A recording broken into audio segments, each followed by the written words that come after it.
We're going to call the Retail Committee regular meeting Wednesday, March 20th, 2024 in the city of Palo Alto to order. Madam Clerk, will you take roll, please? Sure. Chair Koo, Here. Vice Mayor Lowing, Here. all present. Thank you. That was short and nice. All right. So we'll move to first item is public comment. Do we have any comments from the public on items not on the agenda? We have no hands raised and no request to speak. Awesome. So we'll move to our first agenda item, which is a staff update on the California Avenue Business District. We have A, B, and C. A is updates on the March 12th workshop on barriers, signage, and branding. B is updates on immediate term improvement activities. And C, presentation and discussion on car-free streets, progress, and next steps.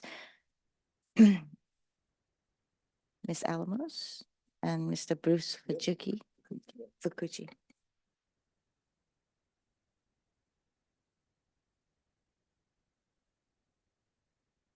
We have some slides we wanted to walk you through.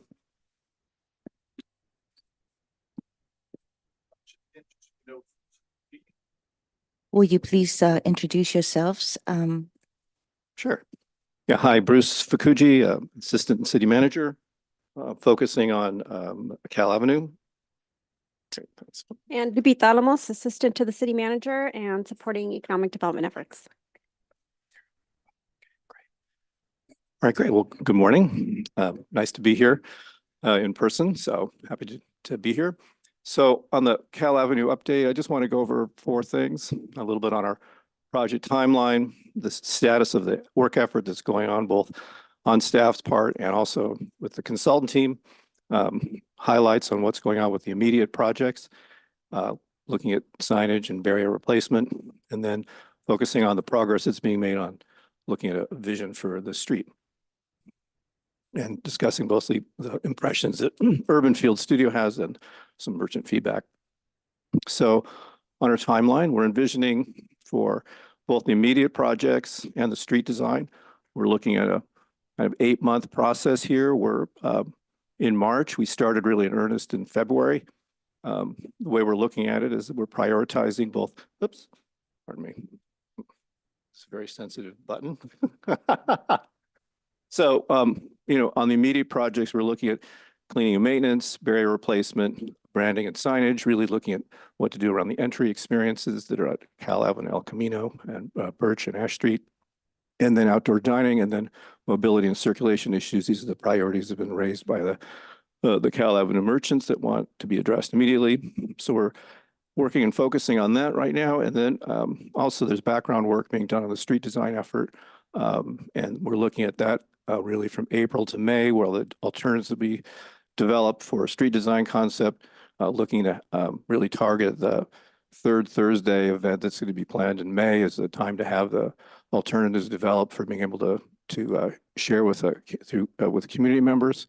And then through the summer, refining and selecting a preferred, looking at to June and July, and then going through implementation and some of the legislative actions in August. So really having kind of a, you know, preferred, selected, developed alternative for the street design really by the end of the summer in August. And then the way we've been wanted to just sort of update the specifics, you know, looking at what's happened in February, what we completed, what's currently going on in March, and what we're doing next in April. On the immediate projects, we had on February 27th, our first really, not our first, but first meeting with the consultants and myself with the Cal Avenue merchants. On the 27th, we went through a whole series of priority projects, but the main thing we were introducing there was concepts for what to do for replacing the barriers. And then at that meeting, we introduced Urban Field Studio, went through the process and timeline. I'm going to highlight some of those things a little later. And we now have a retail economist that we have on board who's going to be able to help support some of these issues around vacancies. And then in this month, what we would like to bring forward to the merchants is some proposals for business signage to demonstrate that the Cal Avenue district is open for business. And then some proposals for what to do about traffic signage and replacing that, and then also cleaning and maintenance. And we're now putting together a flyer and looking at having on this is for the 26th next week, having a branding and signage workshop. And that's an in-person meeting that will be actually conducted on Cal Avenue. And then in April, on the immediate projects, we'll be looking at circulation and access, and that's going to be we're looking at April 30th is the date for that. And then for the street design, really focusing on vision, principles, sort of design drivers and goals, talk about ground floor retail economics. And we're also looking at putting together a user group and conducting a meeting there and initiating a survey. So just on the immediate projects, just a couple of things.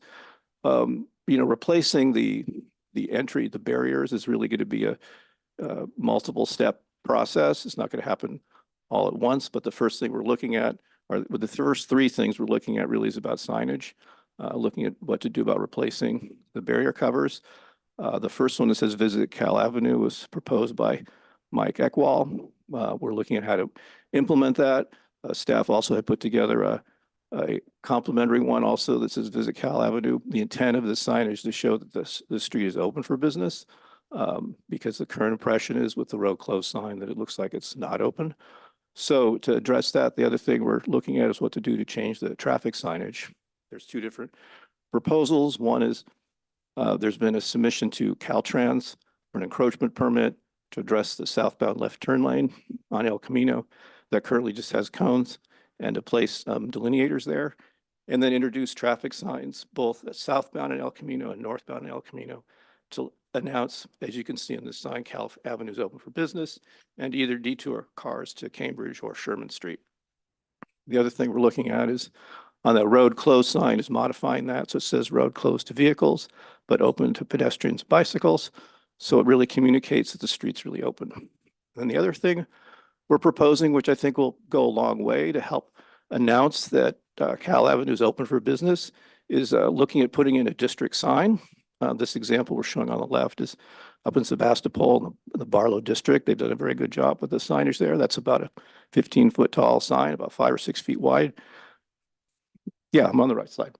I'm talking about the district sign on the right. Yeah, sure. Yeah, and that sign would be where we're looking at what to do. It's either going to be in front of, on top of, or somehow straddle the existing concrete Cal Avenue sign that's there now, which I think needs to be updated. And so a sign like this, we've been talking with staff. Staff proposed this Visit Cal Ave sign that's similar, but it announces all the different services, goods, retail offerings that are out on the street. And we're looking at how to make that as large as possible, so it really addresses the vehicle traffic that's along El Camino Real, so it's much more visible. So we're looking at proposing that.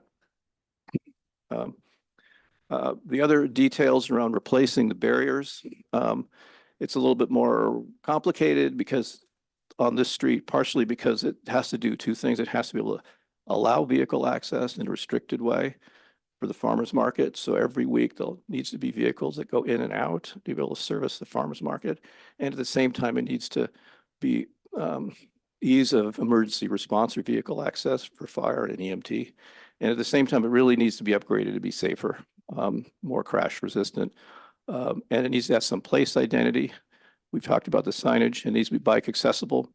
And we need to look at how to implement that easily and at a reasonable cost. And what we found is until there's a final council action on the street and there are improvements like raising the curb on the sidewalk to have it be continuous, there needs to be some physical improvement that has to be there before you can eliminate all the traffic signage that says road closed. So if that's the goal, to have it actually look like a pedestrian environment, there'll have to be some long-term improvement that's there. So we're looking at barrier replacement at interim basis until that takes place. And one of the challenges with that is that the street has a lot of utilities below grade. So we're looking at what those are, where they're located, and how to accommodate what to do for being able to do a combination of really bollards and planters. We've been looking at different ways to address thinking in the long term around what to do about access planning, which is really to drive where the location of some kind of bollards would be, which could be either removable or retractable. I'll talk about that in a minute. But the thing that's really driving the location of where all these things would need to be has to do with both planning for bicycle access and also for emergency access. There's two different concepts that we've been developing that will then be integrated into the street design.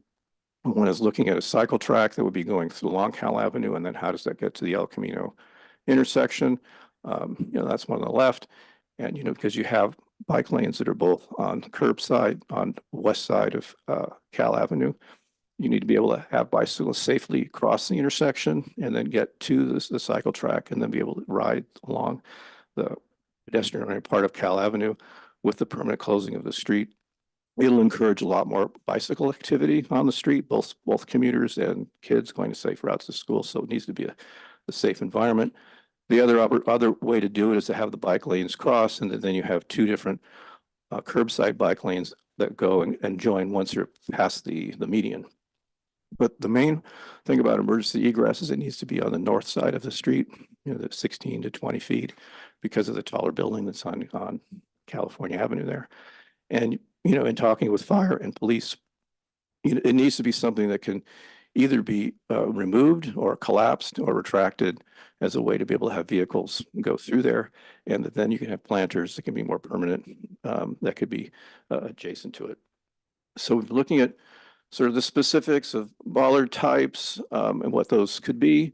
Right now, it looks like either removable or telescoping would actually be better or retractable than collapsible or flexible. The main reason is that because they're going to have a lot of use several times a month where they need to be down in order for vehicles to get in and out for the farmers market. It's a big driver of what they are. So we're going through a process of evaluating what those are. And then we've also been looking at planter types. What do we do here? Are they historic? Are they modern? Do we organize it as a row? Are they clustered? How do we shape and organize that? I think that we'll end up probably setting planters further back on the street and sending the bollards further back just to help with bike movement. And so we want to have an integrated solution that works with the signage for how we want to do that. So we're looking at this. So that's kind of on the immediate projects. And then I just had two slides to just briefly go over the Urban Field Studio presentation that was with the merchants. It was very well received. Both of you were there. I think it was a really good, positive meeting. And I think that their characterization of what the design challenges and opportunities with the street was well received in terms of looking at that. Basically, it's a cherished neighborhood place. It's a real community hub. And it's local in its destination. And it's a real destination for outdoor dining, but it is struggling around how to adapt with increased vacancies and changing retail landscape. And also in thinking about how to design the street, how do you balance the different new users and uses on the street, especially bicycles and pedestrians together, and how is that being done? And then clearly the street doesn't really, in its temporary configuration, doesn't really reflect how important the street is to the community and really needs to be looked at in a fresh way. And both design and stewardship are the strategies that are needed. And by approaching it from both those points of view, then it can really unlock the potential for it. Was basically the message that they gave. And I think that what was interesting is some of the feedback that we got in that meeting. The first one was just the safety of mixing bikes and pedestrians, especially in the narrow spots. Need to have ADA accessible solutions. The loss of 3 more stores, Moods, Printers Cafe, and Gallery House about vacancies or asking rents too high. There needs to be economic development tools and incentives. Is there a way to improve and clean up parking along the alleys and explore pop-up retail or seasonal uses or occupy vacant storefronts? And then a request really for the designers to really visit the street when it's not active. And those are really the main points. So that kind of concludes my briefing on that. I'm happy to answer any questions you might have. Thank you. Let's go to public comments first, so that we can gather everybody's thoughts.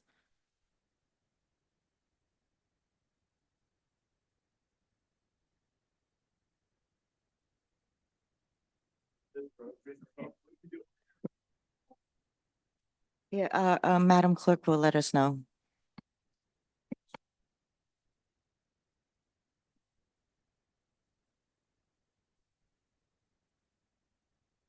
Our first speaker is Jessica.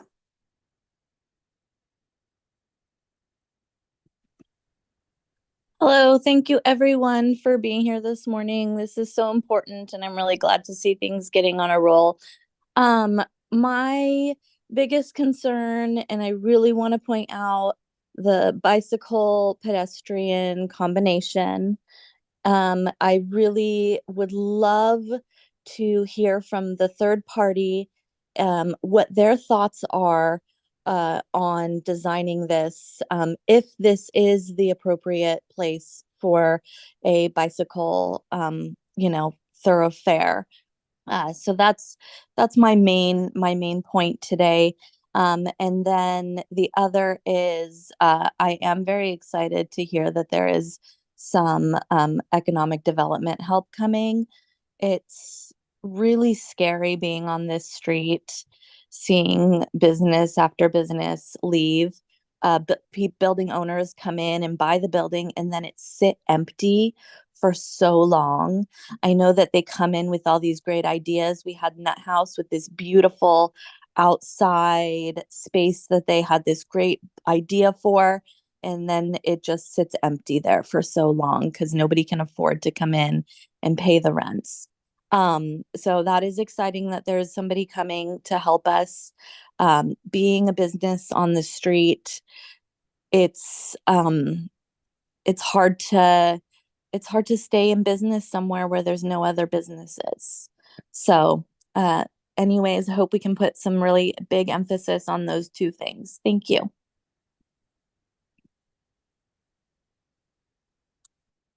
Our next speaker is Roxy.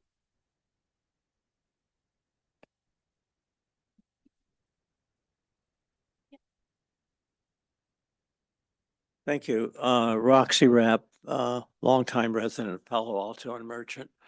What bothers me, number one, is the entrance. It just looks temporary. It doesn't look permanent and it doesn't look inviting. And I think it's that red barricade that you're working with there is the main problem, because everyone used those to when they cut during construction periods. So that's my main first problem I see, is that I think you should be considering more of something that is more pleasing to the eye in the entrance. The second thing is, I'm a real believer, out of sight, out of mind, and for downtown areas. And I think I've told this story before, but the Stanley Bishop, who was a city council member, and before he passed away, he says, the biggest mistake I ever made as a city council member was to close off California Avenue when they put the railroad track in. And it was a thriving downtown area, California Avenue, in the old days. There wasn't there wasn't even a parking space. It was doing so well. And once he closed off the railroad tracks, it just died. And it really never came back until the electronic business really started going and all the development on El Camino and Stanford started shopping downtown. So I think you should look at maybe making it just a one way, just one car going down California Avenue off of El Camino. And that would lead people to the parking garage, the new parking garage. Right now, people can't even find your new parking garage that you spent a fortune on. I just think the saying again, out of sight, out of mind. And I think that will help. Secondly, the vacancies have nothing to do with rents, is that to be a retailer today is so tough. Credit wise, getting help, etc. I think any smart landlord will sit down with any retailer at any price and put them in their store and help them is what we can. But there's very few people out there, young people out there, that want to do retail. Retail is not easy. I was in it my whole life, and it's a real struggle. So I really feel that it has to be more of an aesthetic thing of making something beautiful. The customers want to be there and want to Your shop time there. is up. I'm up, my time's up, Yeah. but I'm sure you get my point on this. Thank you.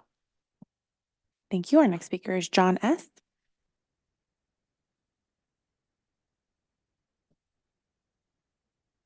Good morning and thank you as we all start to, or at least I try to figure out the format of the meeting. But let me just tag onto what Roxy was sharing. I've heard, as we've heard over these last 4 years, right? It's been 4 years of this, I don't know, trying to react to the COVID shutdowns, which obviously are over, and we're down these paths, some of which I think are just rabbit holes we need to get out of. But the idea that we're having vacancy because the rents are too high. I think we own the most properties in downtown. We're talking about Cal Ave, but the same, we hate vacancy and we can't make somebody pay a rent. We can offer a rent just like selling a house. You can't just decide my house is worth something if the market's not there. We find the market. The reason there's vacancies is that tenants aren't willing to move in. And there's a few major reasons. One is lack of shoppers. I mean, it's been revealed. Y'all can consult with your retail experts in San Francisco. I mean, the big Nordstrom leaving, all these big retailers leaving. It's not that retail's dead. They're opening elsewhere. They're thriving elsewhere. The shoppers aren't there. We need to focus on where are our shoppers? Your own studies pre-COVID concluded it was something like 75% of sales came from the daytime population. Those are the office workers. Palo Alto doesn't like the word office, hates office workers. That was 75% of retail sales in the downtown. Same with Cal. If we're not attracting the office workers, and some of that means vibrant retail. Why would I want to go to my Palo Alto office instead of my Burlingame or San Francisco office? Oh, it's because it's clean, it's safe. There's wonderful places for lunch or dinner, get a drink, whatever it is. Walk the avenue. We don't have that. And just looking at these designs, these things, which are now again 4 years in, temporary, sleeves over big orange water barriers that are probably empty and not safe, which we know. But you guys are going to spend all this time trying to figure out a design for a sleeve over a thing that's going to look dirty and ratty in a month. Where are we? Where's the help for the retailers? And I also encourage you, it does seem that many of these, we have meetings, we have street sense, we do all these things, and then we do them over and we do them over and nothing happens. Cleanliness and safety don't happen. They're not happening across the board. Kicking the parklet thing down the road without addressing those basic fundamental, you got to be clean. They need to be safe. But Palo Alto's the laggard in the broader peninsula on being focused on cleanliness and safety, much less all the other aspects of trying to market ourselves and reinvent ourselves. So please do it right. But start by implementing these critical things around Your safety time and is done. cleanliness. Thank you. Our next speaker is Salik.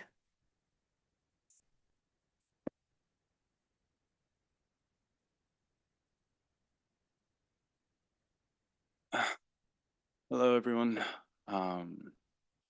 The first thing I wanted to add to, I think Roxy's point, the blockers for the street.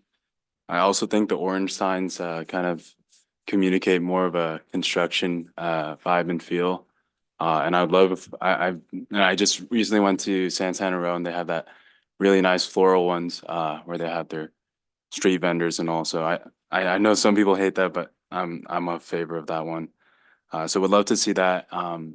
In terms of the cleanliness that was just mentioned, I will say there's quite a lot of dashers and they also take a lot of the parking spaces nearby and it's quite hard to deal with that. So maybe some sort of solutions or proposals for that would be good. I think also even just some public restrooms for them as well. Maybe further out or, creating some sort of hangout area for them. Because I do see a lot of them kind of just chilling, leaving some garbage around. It's not just them, but I think it's something that should be addressed. Those are just the main 2 points. Thanking the city, I think, as we get stuff starts to get in motion, I'm sure, and positive for the future. But I do think looking at the way other people have done it and taking some bits and points from them, there's a lot of successful examples of closed streets. it's going to be a good future.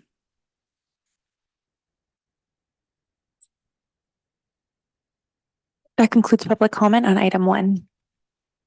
Thank you. We'll bring it back to the committee. So do you have any comments? Yeah, could I make a comment first on structure, which we got a question there? We know this is all different than before because council a few months ago decided to create this committee for retail ad hoc. Because frankly, we thought that things should get done faster in a more organized way, and by sort of formalizing council members meeting like this in what's called a Brown Act format, which, as you already seen, has got a little bit of formality to it. That would sort of organize and have the testimony from time to time from our consultants, from retailers, and so on. So that's the difference in the structure. And I also want to note that it doesn't replace any of the other things that we're doing. When Lydia and I appear at various merchant meetings, that's a whole different deal. Even if our consultants are there and we're there, it's a different structure and different communication. So that's all still happening, but we're trying to kind of put pedal to the metal to get some of these changes underway. So that's why this is happening. I did have comments for the consultant. I also want to ask if you can also make clear what council decided in terms of California Avenue being closed, and if you can comment on that. And we're no longer an ad hoc committee, no longer a retail ad hoc committee. We're now a retail committee because of the Brown Act and so forth. Thank you. Yeah, I mean, I think most of you have followed that for a while, but the decision was made, I can't recall the date, November-ish or so on of last year, where the decision was made that it is going to stay closed, so that, pending an unexpected reversal of that, that's the plan we're working with, which really does start the staff in a firm direction on how to put up everything in terms of what Bruce just described. And if you'd like to go into your questions Yeah, and just a couple. comments. I just want to not get too controversial to begin with, but I just want to point out, Bruce, that the word immediate has different definitions for different people, including me and retailers. So not to poke you about that, but some of these things that are immediate, you seem to be getting on the track here. And that's great. And I still think that there's some real immediate things that you could do, like that good old gateway sign that we could put up there that can be temporary. And I don't think we need to get a state law to put that up just to kind of identify that, because that, I think what we're hearing from retailers, that's the biggest problem, is that it looks closed. Yeah. So any sort of new temporary that's better than orange banner drapes on there, I think is better in the short term. As I've said before publicly, if we have to spend money on it and throw that away in a month, that's okay, because we're starting to identify all the people that are going past California on El Camino that, oh, we are there, we are open for business. I think you should spend a little bit, as you are, I'm saying this is a good thing, getting the signage right when you're putting in permanent signage. On one of these signs, I don't want to get into art direction right now, but on one of these signs, the white one, the first thing you say is road closed. So that's still the top thing that you're seeing there. It doesn't work. So I know you're working on that and you're really good at that. So I am saying that there's some things that you want to move faster on, and some things I think the pace that you're working on is okay. Then I just want to ask about we're almost out of winter, as we can see. But I still am interested in what we're doing to sort of stabilize and unify the regulations on the tents around on cold nights, the tents around the parklets that are there. I see we have Public Works here. If you'd rather yield that floor to them.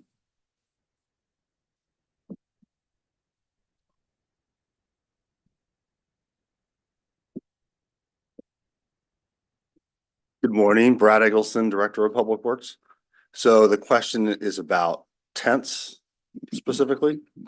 Yes, basically, some folks have tents that are not technically, I'll call it legal, and some do. And so we just need to figure out one way or the other, if we're going to say they don't need to be legal until you hear from us again, that's okay. but they should be consistent. And then secondly, we're still gonna have some cold evenings and rainy evenings. It's raining again this week, at the end of this week.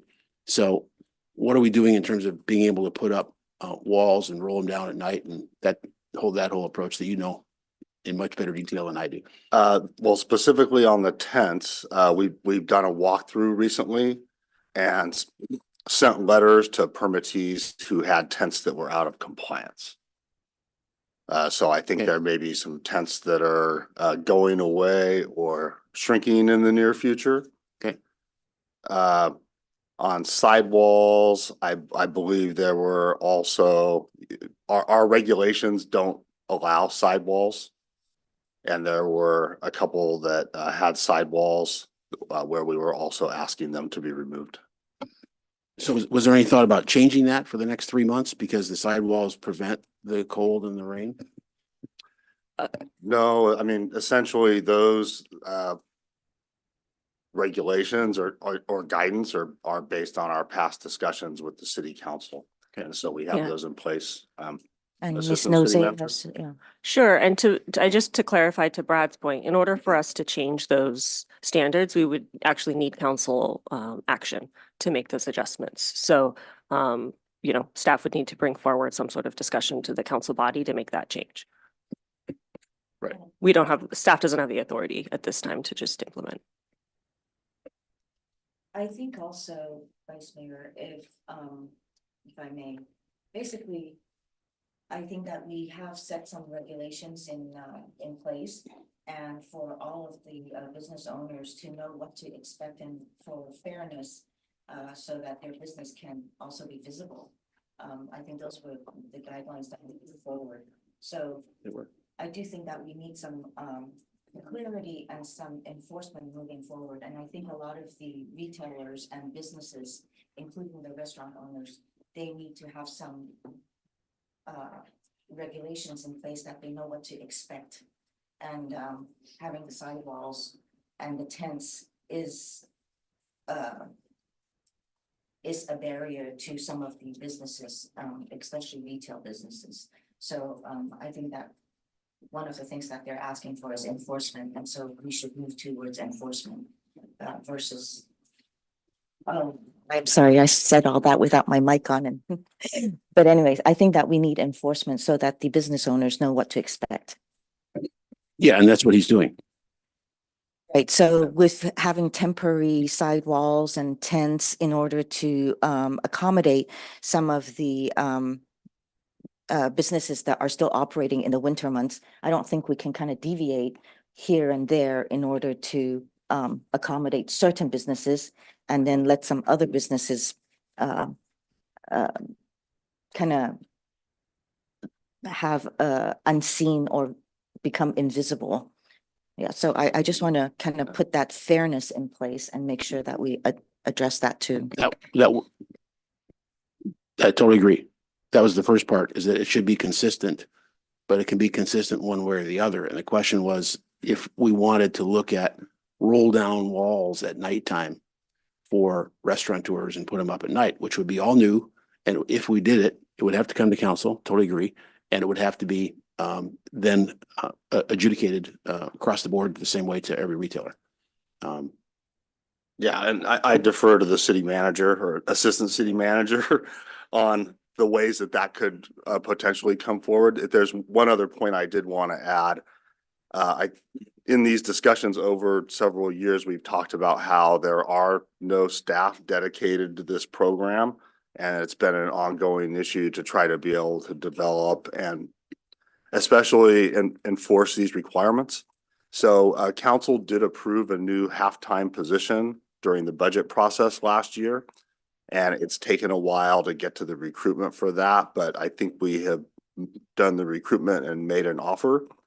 And so hopefully we're going to be bringing some new dedicated resources quite soon to this program, which will be very helpful.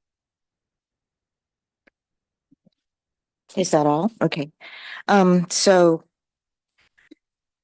we're still getting retailers, business owners that are stating that they're not receiving the notices early enough. So can we kind of get an idea of how these notices are sent out, just so that anybody that is on listening at the meeting are aware of how these notices are sent out. And if they're not receiving it, we should try to, I mean, since they're sending a message in, we should add their emails to the list. But could you please Yes. speak about that? Thank you for that question, Chair Koo. We have a CalAV and other business district distribution lists and have received feedback on getting that updated, which staff has. We will also look into our business registry as a way to augment and beef up our emailing lists. In particular for our upcoming workshop, staff will be walking Cal Ave to distribute flyers, to notify businesses. We'll continue to send out email invitations, and we'll also be publishing a monthly newsletter to businesses that can, if they choose to sign up, can receive information of upcoming meetings and events. And when you walk on Cal Ave to drop off notices, do you go to Cambridge and to the other side also? I mean, how many streets do you put notices out on?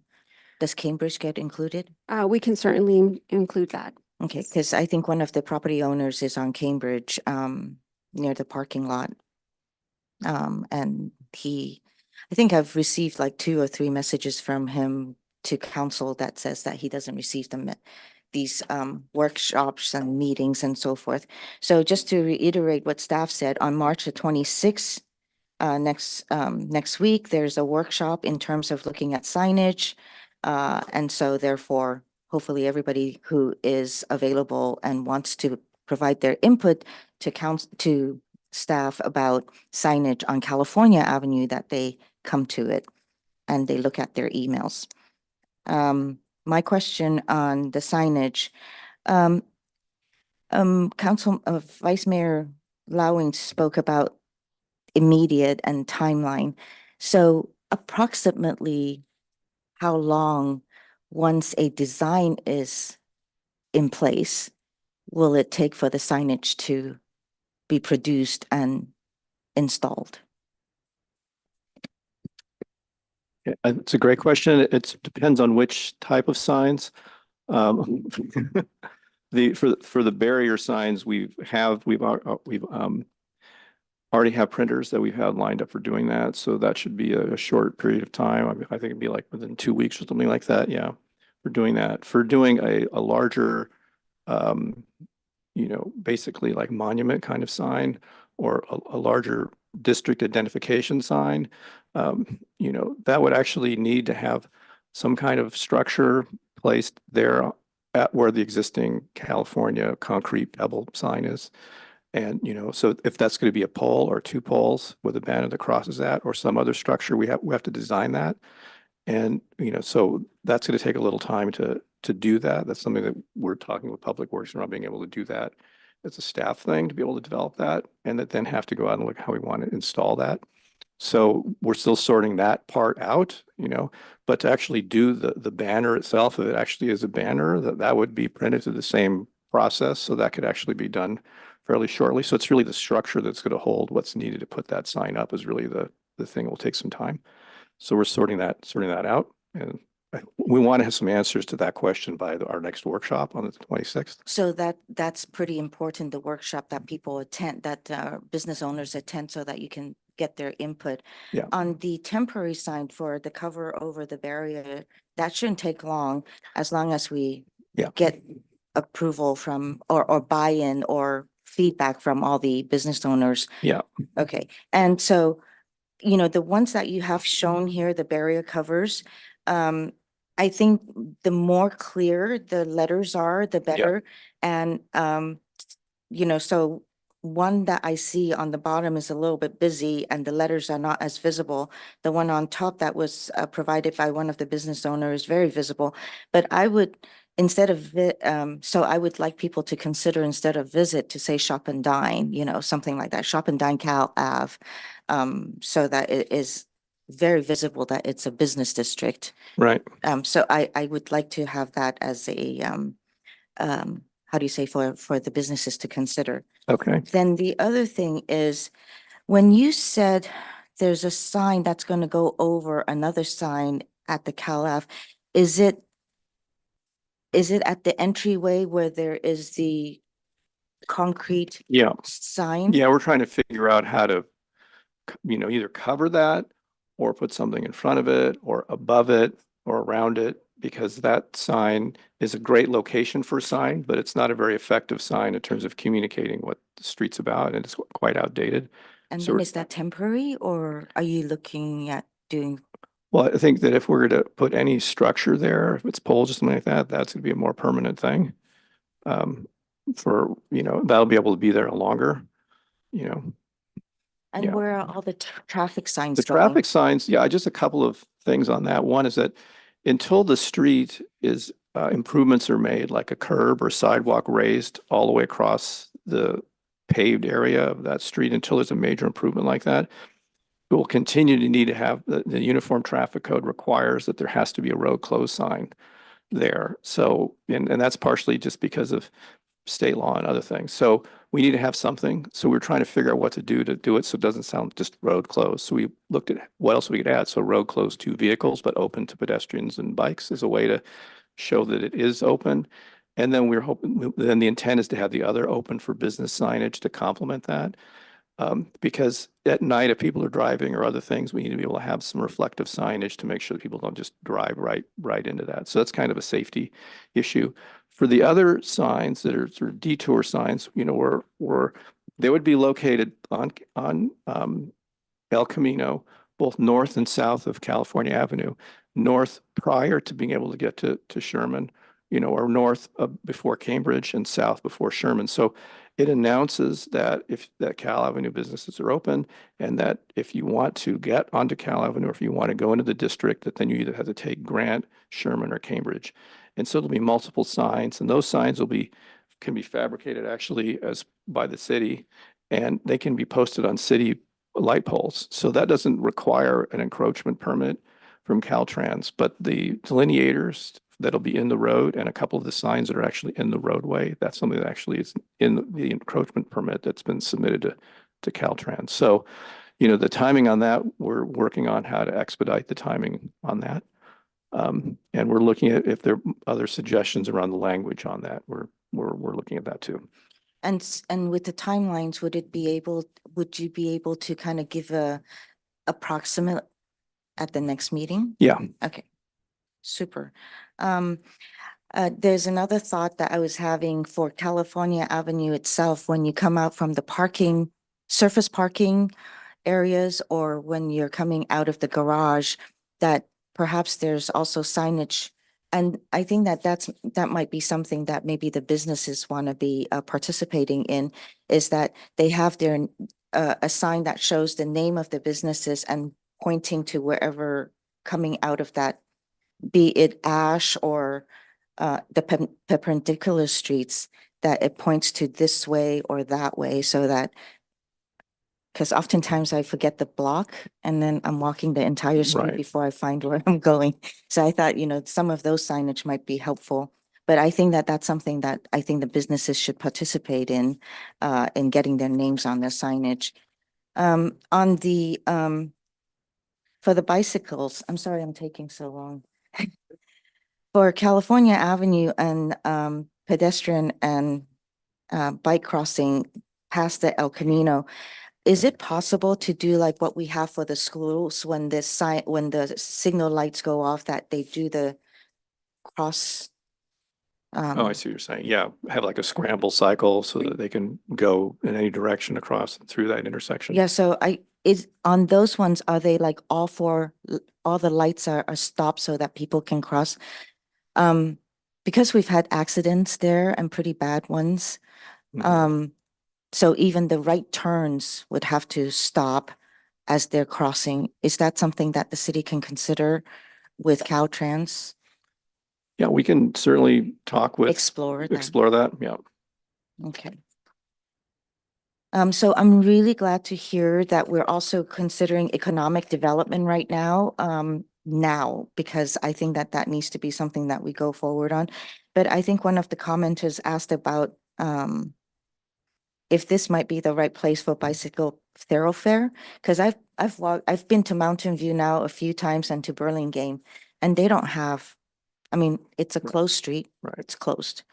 And so I realized that um you know, California Avenue is a bicycle path, but I think that warrants exploring as well.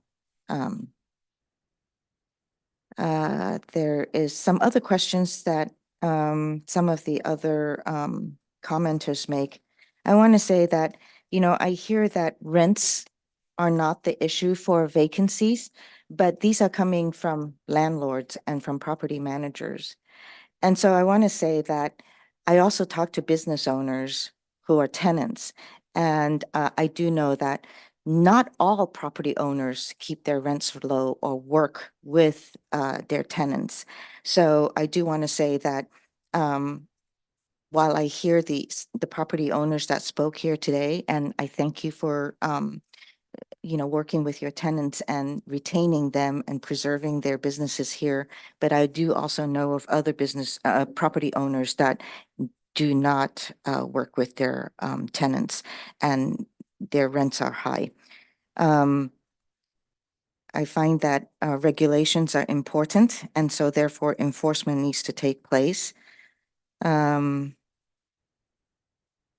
I would like to hear more about the Door Dashers that are all in the parking lots. I wonder if there's any regulations about that.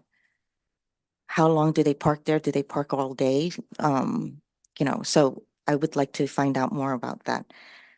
I also want to make sure that that the landlords know and also business the merchants know that there is the El Camino Real Caltrain's proposal of putting in bicycle lanes on El Camino, and that potentially, and no, not potentially, but by putting in the bike lanes, they're going to be taking away all parking on El Camino. And so if that's an important matter that that business owners and property owners need to start commenting and making sure that Caltrans know that this is going to impede their businesses. Can I add a note to that? Yes, please. Councilmember Ku? Yes. Just that on council's tentative agenda, you're set to discuss that and hear from Caltrans on April 1st. So that's a very relevant date for businesses that might be interested. Thank you so much. I remembered that, but I forgot about the meeting. Yes, thank you.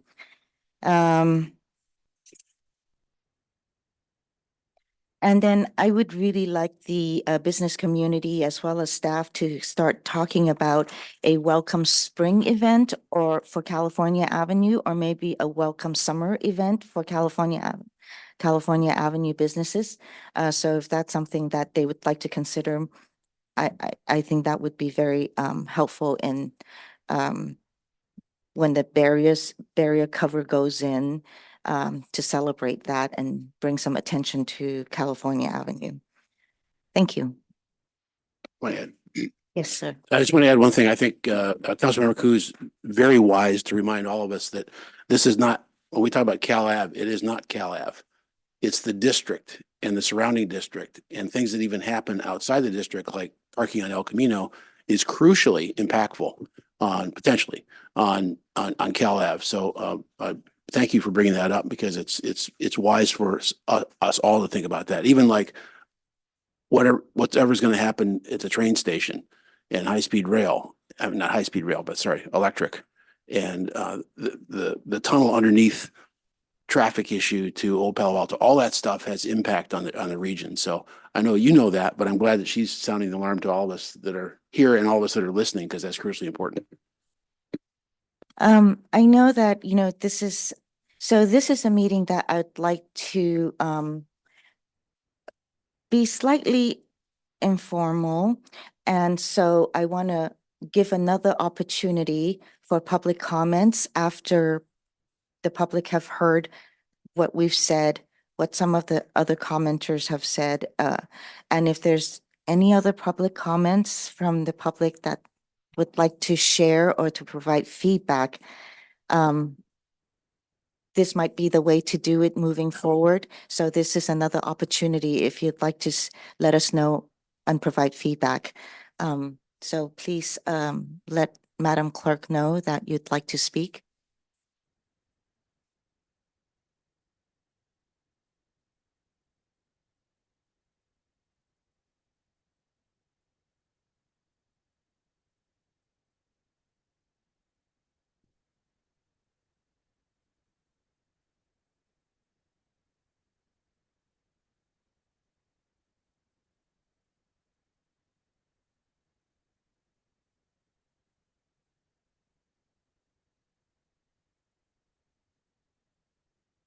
Our first speaker is Brad.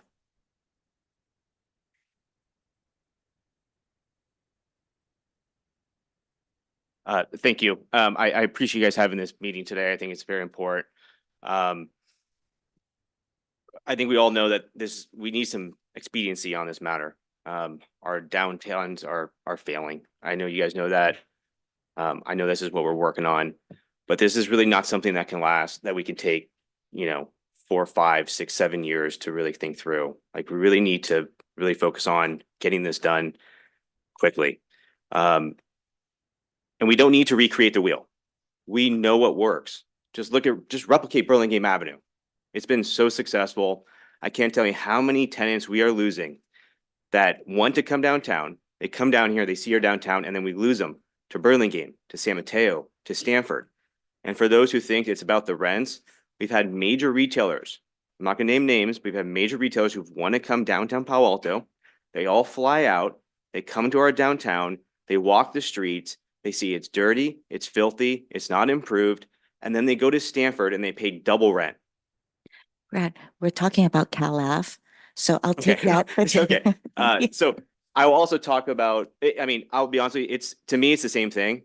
Whether it's Cal Ave or University Avenue, both need repair. We'll get to University Avenue after, but we also know what doesn't work. And you don't have to do much research to realize that we tried the pedestrian mall in the past. It's been tried all throughout the country. And today there's very few remaining. Okay, so we're still a car-centric area.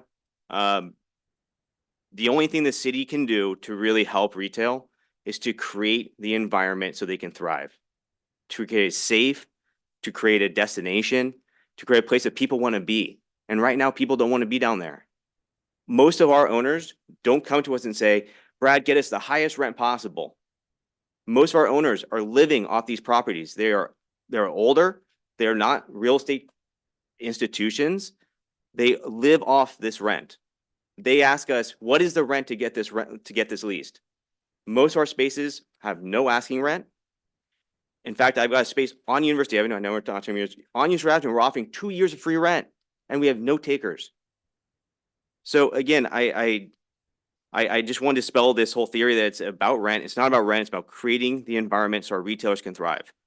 And I don't blame our retailers. They have a very tough job. It's a really hard environment. There's a lot of competition, but now we are competing with other cities. So I think that's just something we need to keep in mind. So thank you for doing this. It needs to happen quick. Thank you. Our next speaker is Jessica.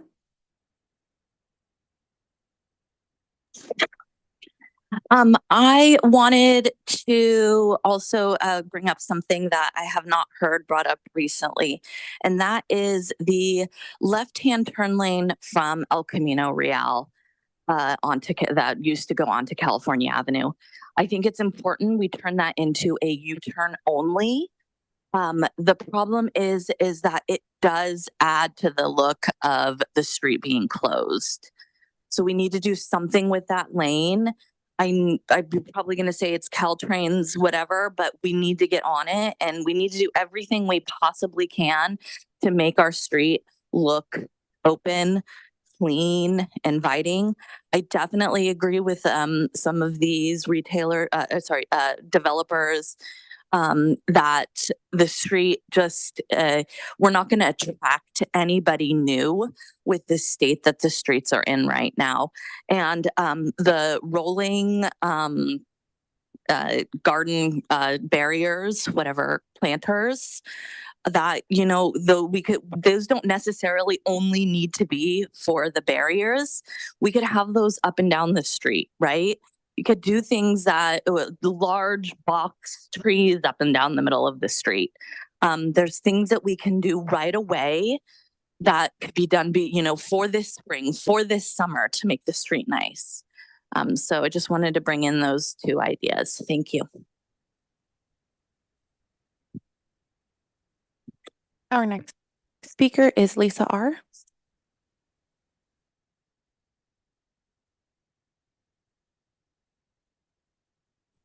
Okay, here I am. Sorry. Good morning, everybody.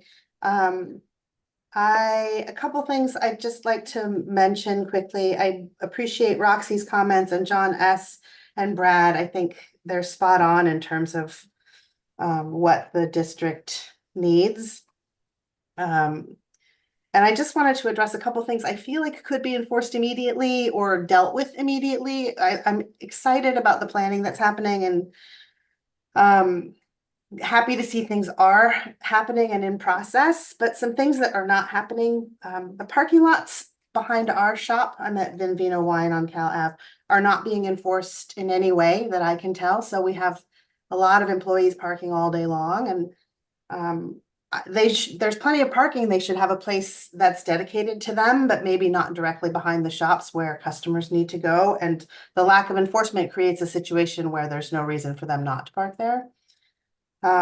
Cleanliness is another one behind our building, but not just on the street, but behind the street. And it's just truly gross behind our business. And we keep our area fairly tidy, but the parking lot behind us is not. And then safety, we recently, I think with the construction going on California Avenue on the other side of El Camino, the water main work, we've had cars up and down the closed California Avenue. We had one day, week before last, where there were 4 cars in succession, and it, I think, has to do with the workers up there not replacing the barriers properly. And so I just feel like we need a little bit of attention from the city, and I don't know if it's police or who it is that needs to be just sort of around and noticing these things, but it's really scary to see cars mixing with the bikes and the people and no rules whatsoever. So I think that's all that I really wanted to address. Oh, no, actually. And the drivers, the delivery drivers are kind of everywhere all of the time. And so it would be awesome if we could come up with a solution that works better for them so that they maybe have a dedicated space instead of being on our tables in front of our business or in the middle of the street playing soccer or taking up an entire parking lot next to the old bank building. I'm sure we can come up with something that works for them and for us. All right, thanks. I appreciate your time and the direction that everything's headed right now. I'm done. Our next speaker is John S. Thank you. All right, so to follow up on some of these things, I have a feeling a big sense of frustration. Like, we've been here, we've done that. This, and I mean this respectfully, but I think you guys have to look at yourselves at the council. You have tremendous staff. They've hired multiple consultants. I'll just name Street Sense as one. Robert's here. There's been groups. I've sat in this meeting room for a whole year working on concepts that are exactly what you're now talking about, thinking about implementing. Sleeve signs over orange construction barriers, these sorts of things. What I think the council needs to do is not think you're responsible to make every detailed decision. Go back, look at the things that have already been done. I don't agree with all of them, but what we need to do is move forward. And as I've shared with you all separately, but in here again, we've got to enforce the rules. One reason there is vacancy, as in Councilmember Koo was mentioning, you know, if I'm a retailer and I'm looking at a vacant space and I've received the question as a landlord, hey, can somebody put a parklet in front of me? I have to say, probably. Can they put a roof and cover the view? Yeah, maybe. The city has yet to decide and enforce literally anything. So we're struggling. You guys think, oh, it's about the rents. It's about the rents. It's not. As I mentioned earlier, it's about the demand. Brad mentioned the mall, pick your spot, Santana Row. Dear Lord, I was also there. Our restaurant on the 400 block University opened a new restaurant down there, and they had their grand opening over the weekend, and it was amazing. Now, again, common ownership, they're able to drive and create their environment. We're not, but we need to be more like that. Be decisive, move on. Why are streets, the idea of rolling down walls on a few parklets for the winter?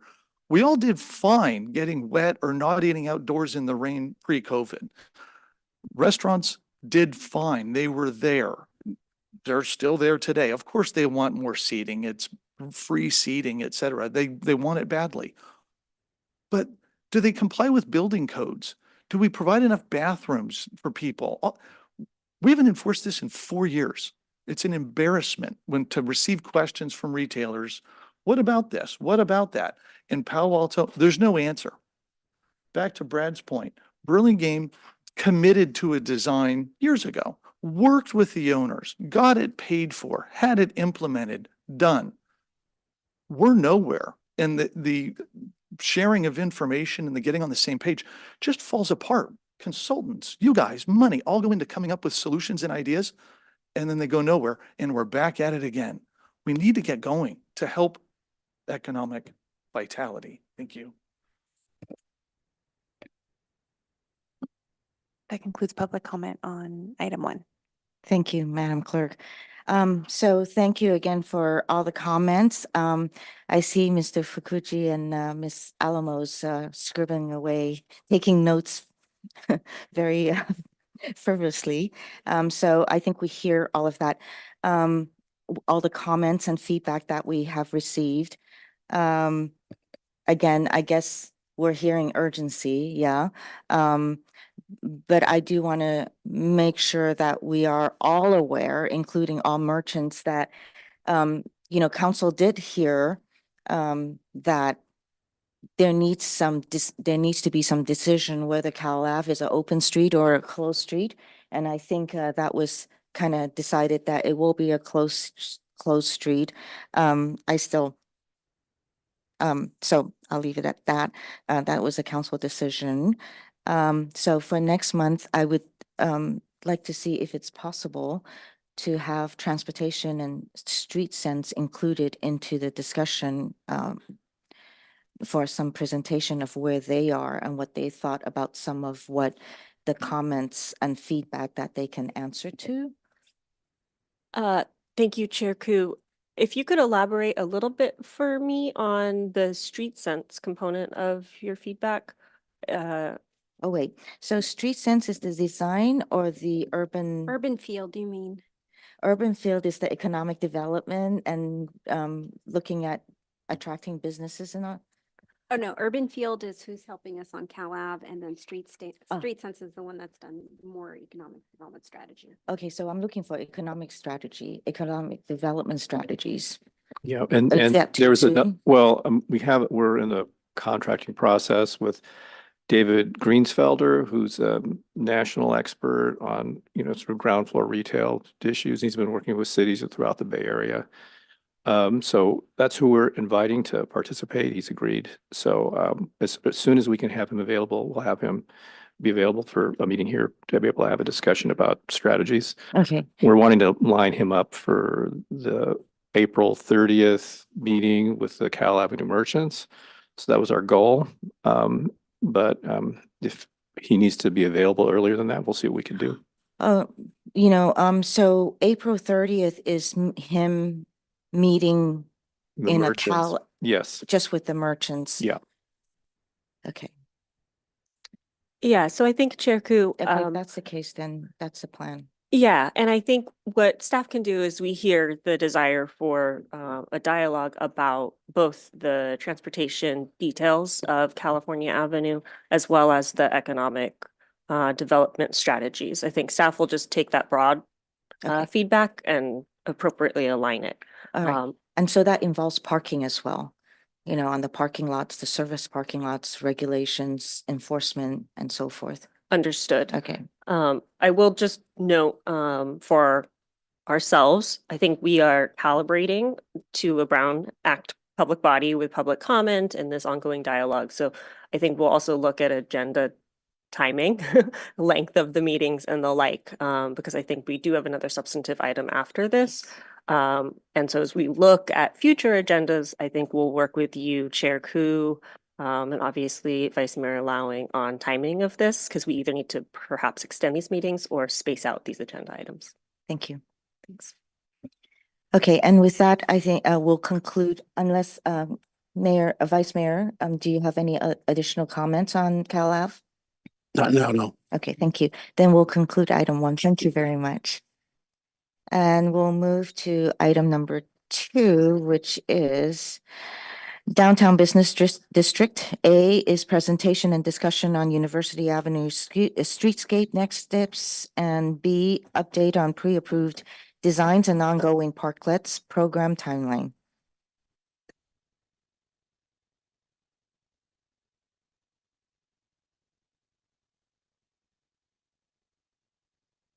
The presentation is a lot thicker here.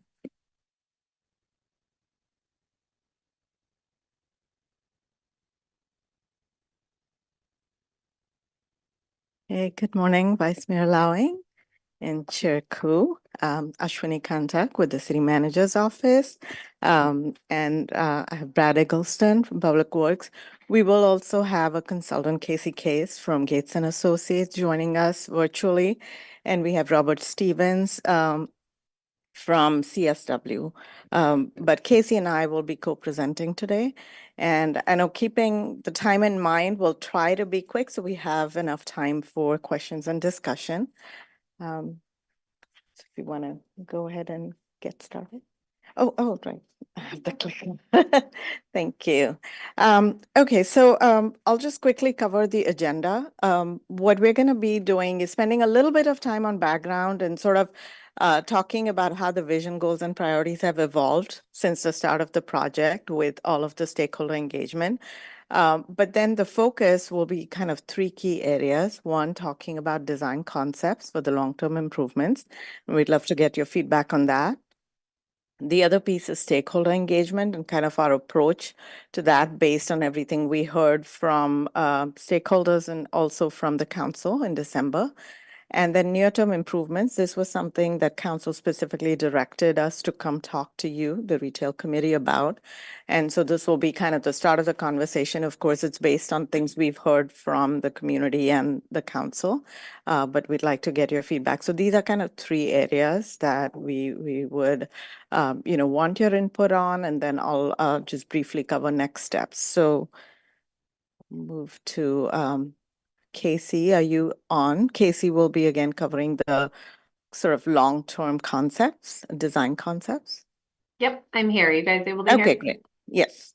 Great. Hi, everyone. So this is an overview of our project that was initially studying Alma Street to Middlefield Road, looking to program University Avenue to really do what we've been talking about with the Cal Avenue district, make it a destination, a hub for shopping, dining, and entertainment that people want to go to and visit.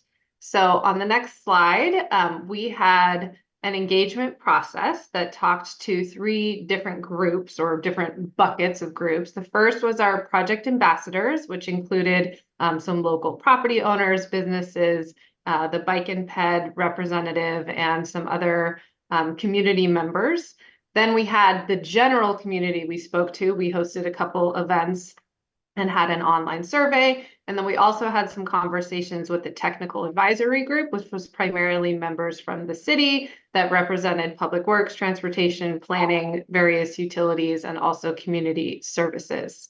On the next slide, it shows the timeline of all of those outreach events. So we met primarily or initially in March of 2022 with the project ambassador groups and had discussions about goals, schedules, the purpose of the project, and really trying to define what our mission was to accomplish. Then we had follow-up meetings with that same group to discuss those vision and goals. There was some feedback about the basic conditions of the street needing to be improved just to help make it feel safe. And then we had a community meeting, which we hosted at the local library, where we set up a bunch of boards showing our project area, soliciting input on some of the things that are working and not working, and also had a tandem online survey that asked the same questions. We got about almost 1,000 respondents on that online survey. From that, we developed a few different concepts, which we presented to the technical advisory committee as well as the project ambassadors again, and got a little feedback about how they'd really like to see that interface on the street. Then we refined it to a preferred plan, which the council saw on December 18th and got some new direction after that as well, just really reinforcing that the purpose of this project is to make this destination that feels really enlivened and engaging.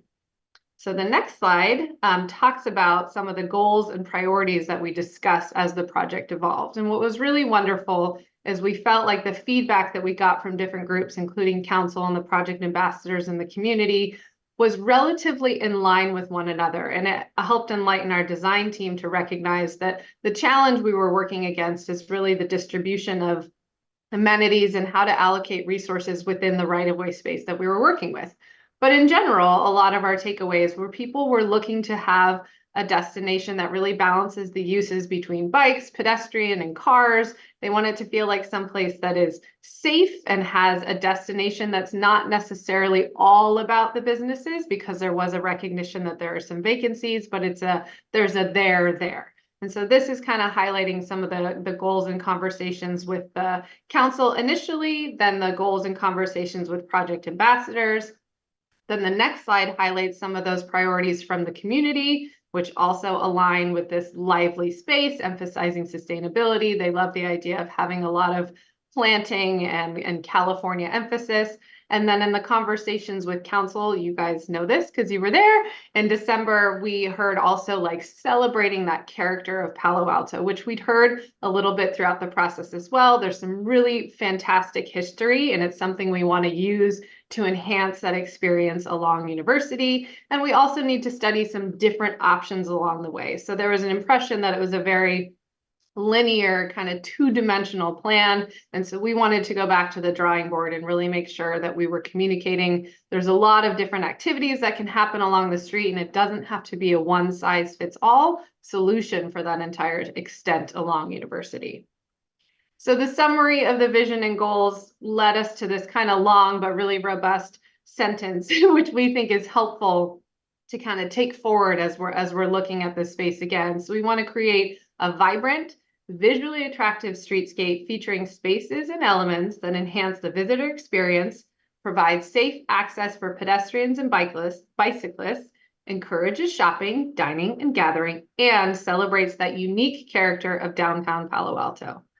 So with that in mind, we recognize that some of the key things we need to move forward with are creating that balance. So recognizing that we do need to still allow parking so that people can get immediately to their destination, allow for loading and unloading and the function of the businesses nearby, that we need to be mindful of meeting those basic needs, that it needs to feel safe. It needs to feel like there is an element of care given to it that deals with homelessness and cleanliness. And then we also want to make sure we're not doing anything that might impact congestion or just that general feeling of like, well, I don't want to go there because there's nowhere to park, or it's not convenient, it's not easy, and it's not somewhere that I want to spend time.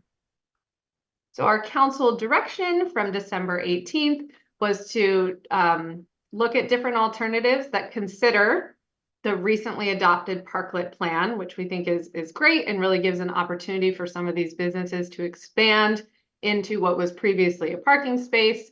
We want to think about moving bikes potentially off of University Avenue and taking advantage of Hamilton and Lytton. And we want to make sure that we're chatting with this awesome committee. I love hearing the things you guys were talking about California Ave District, because it really applies pretty directly to what we're talking about here. And when we do all that, we need to be mindful of coming up with alternatives that are keeping in mind the cost, like how is this going to be implemented?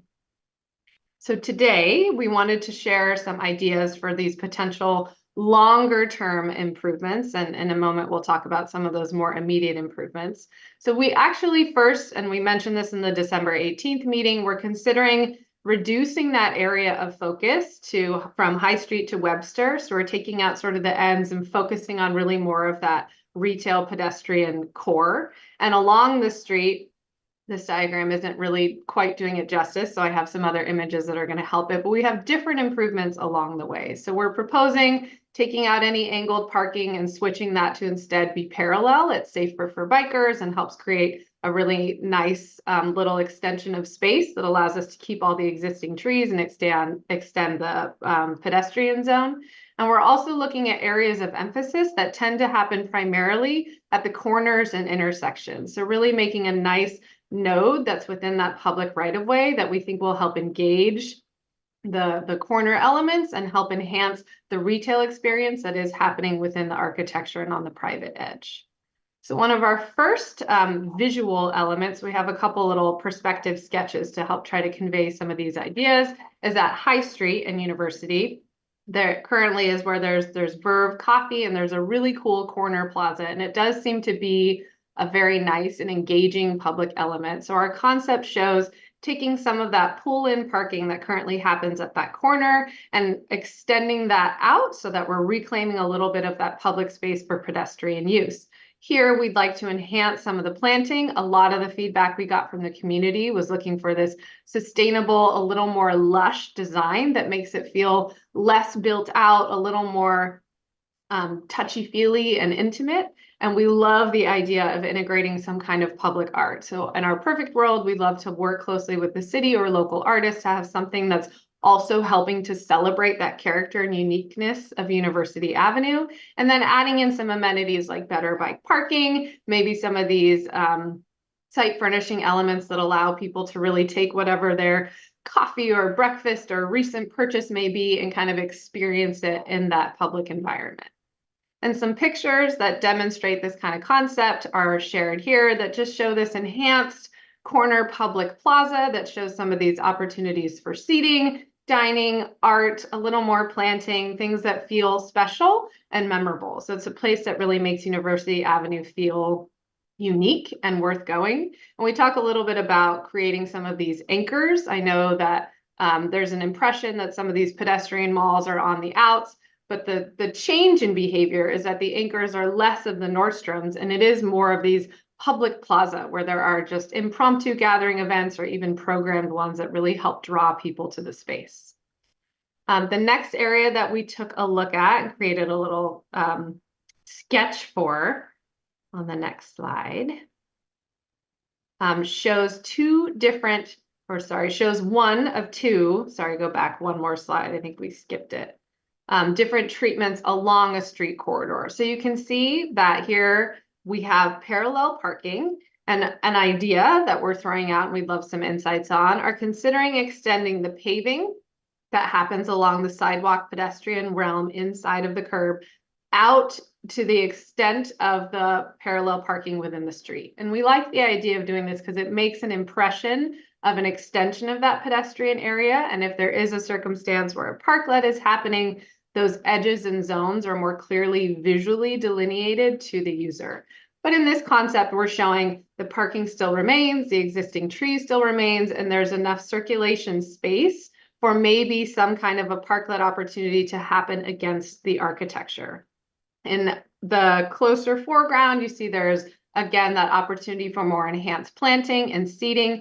And we love the idea of this amenity kind of undulating. So sometimes it might be on the edge closest to the curb. Other times it can come closer to the building and it can kind of have some movement. So again, it doesn't feel like this straight shot and it helps kind of slow people down and let them experience that retail environment in a more intimate kind of way.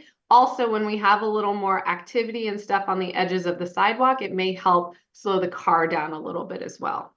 We have some pictures on the next slide that are demonstrating this, dining up closer to the architecture while still a very lively and active streetscape that has some bike parking opportunities, some amenities like benches or maybe even like trash and art. And we love the idea of having like some light strung kind of like we have on the trees now. So it feels really decorative and engaging. We have the same view on the next slide showing that outdoor dining opportunity happening in a parklet condition. So here we maintain that clearance and walkway along the sidewalk. We still have some of those seating opportunities and enhanced planting, but this one follows the parklet program, where hypothetically this business would have applied for consuming that parallel parking stall that's within the street, and they can erect that structure to align with the parklet programming that you guys recently passed. And the next slide shows some images of this circumstance where we have the parklet opportunity, which may be dining, it may just be kind of amenity space, whatever is suitable for the nearby business that applies for that program, but it does help really extend that usable area. And this was feedback we heard in the council meeting that people really like that opportunity, and the businesses recognize that it brought a lot of revenue and value to what they were doing along University Avenue. And then the last sketch I wanted to share shows these corner intersection enhancements. So even where there's not necessarily an already public or private plaza, we love the idea of kind of slowing down that intersection space. So this is where there is the most frequent pedestrian and vehicular interaction, because it's where people are crossing. So we're proposing pulling all of those edges out to align with the parking, which most already are, and even have some low walls, but where they aren't, we'd like to enhance that planting. Once again, offer that opportunity for some art, some kind of interactive element, and then something that addresses seating opportunities. So if somebody has their cup of coffee or is meeting a friend, it creates a destination, a little icon, like I'll meet you at the blue artistic sculpture, and it gives a little bit more of a purpose and a colorful vibrancy to the street as well. And the next slide shows a couple images of what we envision that being. So just enhance corner plazas with planting, maybe even some kind of a little play element, and just really different treatments. It doesn't have to be one brand and one look for every intersection. Each one could kind of have its gem. And we love the idea of really maybe working with the Historical Society or finding some fun tidbits about University or Silicon Valley and kind of playing those up. And it can be in a really abstract or even a more literal way if it's, you know, like an interactive QR code, or if it's much more like an art installment, but just having it be a fun little component that motivates those design details. So in summary, our goal is really, as you know, a couple of people mentioned in the previous comment sessions, to create a destination that is University Avenue. We want to allow people to come and feel safe and engaged. They're learning a little bit of something about their community. It feels special. We want to explore that opportunity to integrate art or even play up a really cool technology component, create gathering spaces that can feed off of and lend to the local retail and environment, but may also be a destination and an anchor in and of themselves. And throughout that process, make sure we're balancing the uses between the pedestrian and the bicycle and the cars, and creating an opportunity for that outdoor dining. We really heard that that was a priority.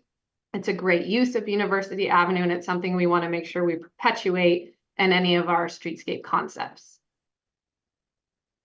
And next slide, I think we go back to Ashwini. Yeah, thank you, Casey. I just wanted to ask Chair Koo and Vice Mayor, did you want to there's 3 key areas that we'd like your feedback on.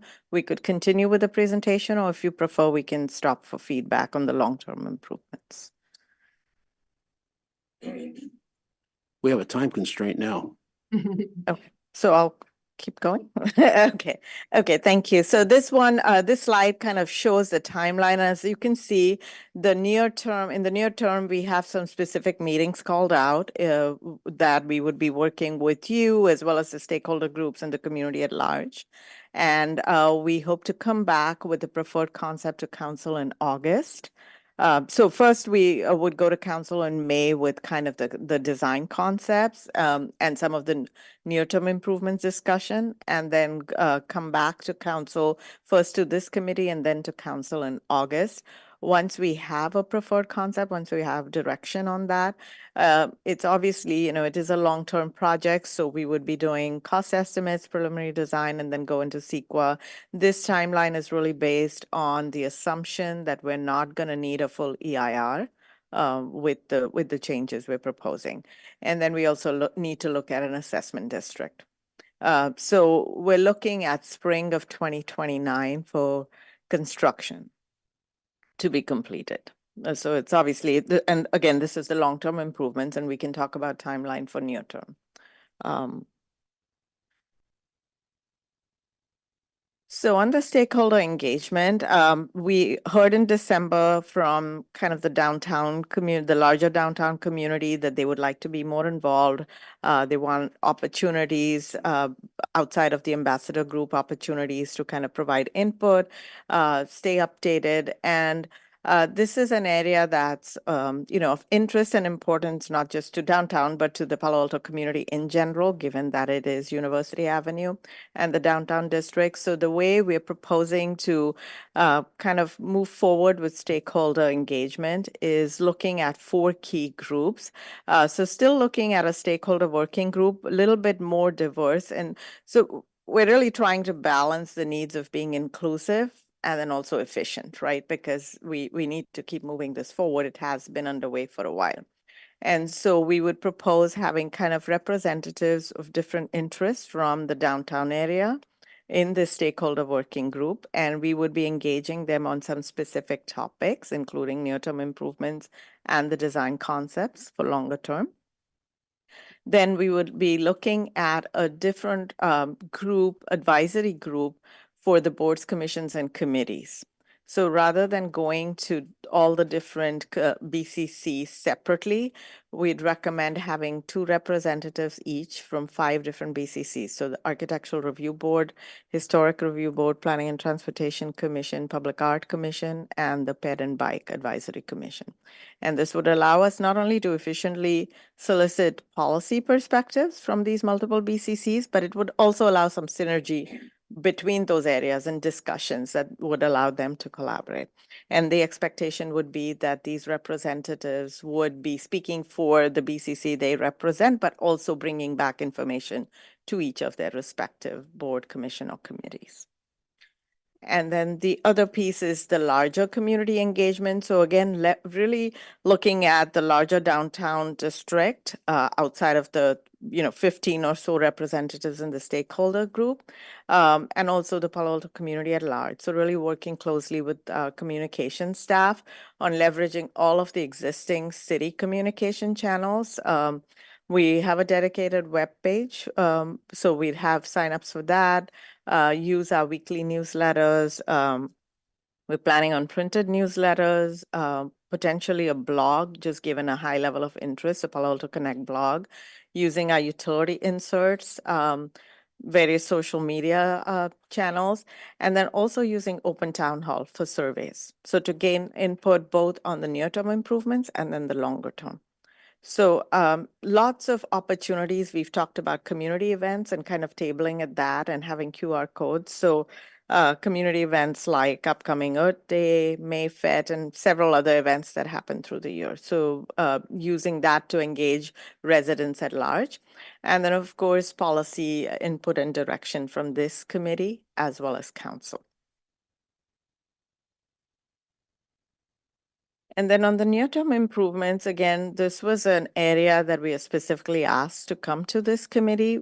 This is the first time we're talking about it in more detail. So we've put down some thoughts in terms of near-term improvements related to enhanced cleaning and then also some infrastructure improvements, keeping in mind that really the investments, we need to look at the ROI on it, given that we are looking at longer term improvements. So really anything we're looking at is kind of a time frame of 5 to 6 years. And so making sure that we're not investing too much in infrastructure improvements for the near term stuff. So enhanced cleaning, trash receptacles currently service 6 times a week.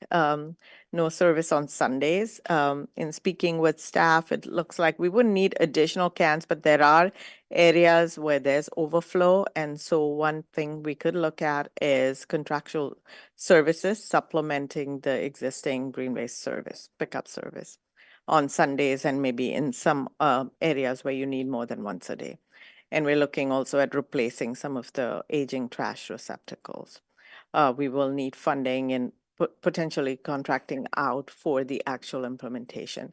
Street sweeping, it's 3 times a week in the whole downtown district. We're not recommending increasing that, but one issue we are aware of is once a street is swept, at times there's debris from the parklets coming onto the street. So that's an issue we'll have to address through enforcement. And then pressure washing and steam cleaning.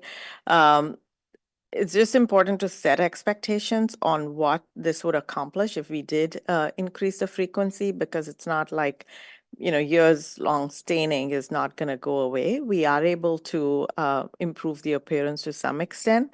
Current service levels once a month everywhere else, and then twice a month at Lytton Plaza. So if we double that frequency, we would need about 130,000 in funding and a contract amendment. And just a note down there, as you're aware, the Business Improvement District has been kind of paused through the pandemic. So we're looking at potentially restarting that in 2025, and the money from that could be used for some of the additional enhancements. And then other near-term improvements, we're looking at removing aging and unused news racks that will require some coordination. So that planning is underway, because some of it is just simply removal, and some of it will require a more thoughtful approach in terms of consolidation. Also identifying locations. This is something we heard through the stakeholder engagement. So looking at not recommending having sort of enclosed storage spaces created that would add clutter, but at least installing additional bike racks for bike parking. And then staff is continuing work on kind of minor repairs to sidewalks and other things like street lights. One thing to note is that there are several businesses that have installed. This was done years ago. They've entered into agreements with the city where they, did custom sidewalks and are responsible for the maintenance of those. So the city doesn't really go maintain that. And over time, ownership has changed. And so that's just an issue we'll need to address, especially as we look at long-term, how we're going to do this, because that's one that's administratively really hard to track. And then on the near-term improvements, I think it's really important to hear from you. And then also we'll be engaging the stakeholders and the policy committees to see what the expectations are in terms of near-term improvements. And then we'll have to look at resource and funding needs for that. And then these are just really immediate next steps in terms of, kind of establishing and convening the stakeholder group, coming back to you in June, but in between then we'll be going to council with the design concepts in late May. And again, the interim measures, we probably, I know we're kind of running out of time here, but it would be important to really hear from you and other stakeholders. Because for us to make any progress on this, we'll need to make sure we're able to prioritize and then identify funding and resources to make those happen. And with that, that concludes our presentation. Happy to take any questions if time allows. I'm not really sure what the protocols are going to be. Yeah, Okay. we're kind of running out of time, but then the thing is, I'll let Vice Mayor Lowing with your questions and comments before we go to public comments. Let's start with the short term because of the immediacy. And could you just paste back to those 2 slides that you reviewed? So I think they're quite good. And so my initial thought, obviously having seen this just right now, is that these 2 slides, this one and the next one, they're already very good, but the second one, this one, needs a bit more detail. So my thinking is that we could incorporate this as a recommendation from the retail ad hoc to council, and possibly in a timeline as if you get input from the retailers in the next month, that by our next meeting, we could, with more specificity here, make a recommendation on this discrete item of getting the downtown cleaned up. And so what I mean by that, when you say remove aging and unused racks, great. So we need to know that it's 25 of them across 8 streets and will cost $80,000 to remove. So that level of detail would need to be there for us to understand budget implications. I think it's a very good job of following council direction on this discrete item and coming back to us with these kinds of specifics. So I would hope that you would, I don't know if you can do that quickly or if that even needs council direction to work on that. You need to give us feedback on that. So.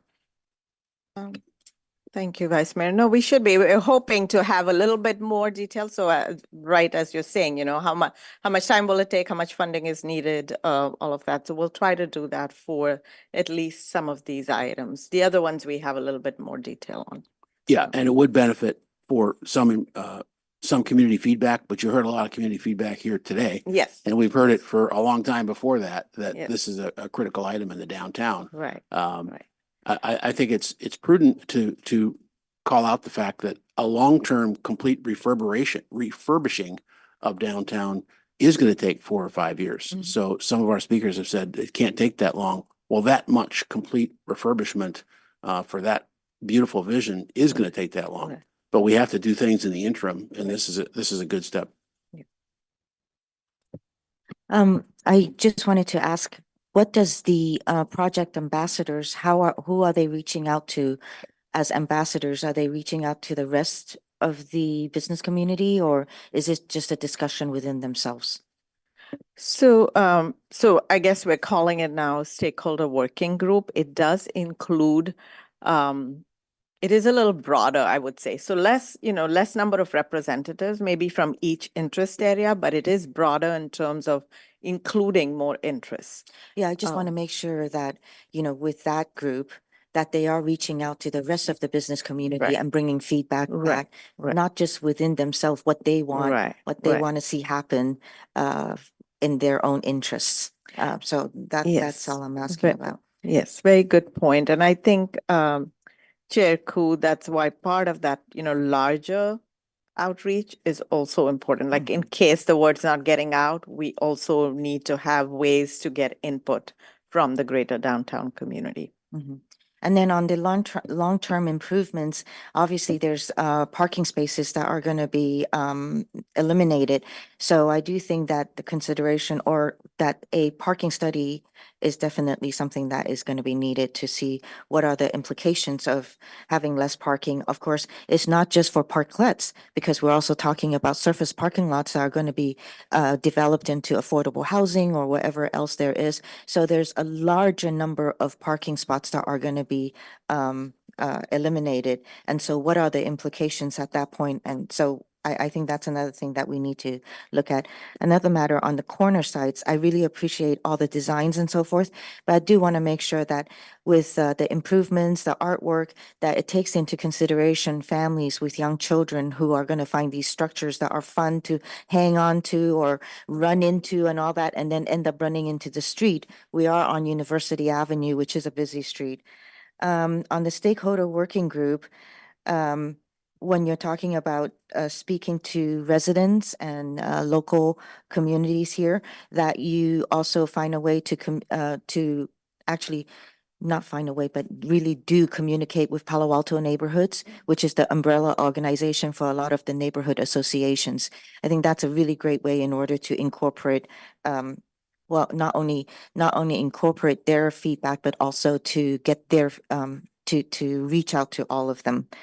And again, thank you for all your work. I'm sorry that I sound rushed, but I'd like to go to public comments to get their feedback. Thank you, Madam Clerk.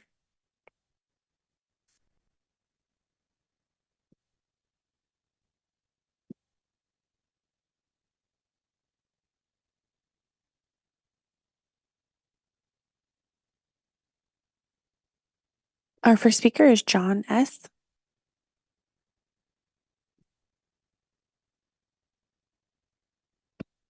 Hello again. I think I want to harp again on how important it is, and I appreciate the feedback to staff that, hey, we've got to get on some of these immediate things. But as I look at that, and then there's, staff is going to come back to you to this committee again in June, I can envision nothing will happen in 2024, really. And here goes another year before our gutters are clean, our planters are clean, the heaved sidewalks are, tripping hazards are addressed. We've got to get there. The other thing, back to Street Sense and the report you guys have all seen, paid for, approved, retail zoning ordinance. That's something, when I think Brad or somebody had mentioned, hey, the city needs to create the framework for these businesses to thrive. What Stanford does, or at the shopping center, or Town and Country, or Santana Row, or Burlington, they create the framework. We need our zoning ordinance to be updated and pertinent to the century. We need the cleanliness. I mean, we go walk it. The gutters are dirty. The parklets that are there are substandard. They're blocking. The little grates are pulled so that the water can sort of go through. And then they're houses for rats. And we have to get to these things. So my begging of you is, under the ordinances that you approved 4 years ago with the temporary parklet program, just enforce them. Start enforcing these safety and cleanliness things, complying with codes, fire codes and building codes in ADA for safety. We still don't enforce any of them. There's no reason propane tanks should be in the street, and it's okay with Palo Alto. We've got to clean these things up. These long-term visions are interesting. Again, have participated in numerous hours of discussion around these things. I think when you get around to talking about how are we going to pay for these things, the private community needs to see that the city is doing the right things, being a good partner, a good future partner. And starting that is just doing these things that are on the books. Let's address these most simple of things before we get real interested in pretty pictures and all these things. We got to get back to basics. Thank you. Our next speaker is Brad E.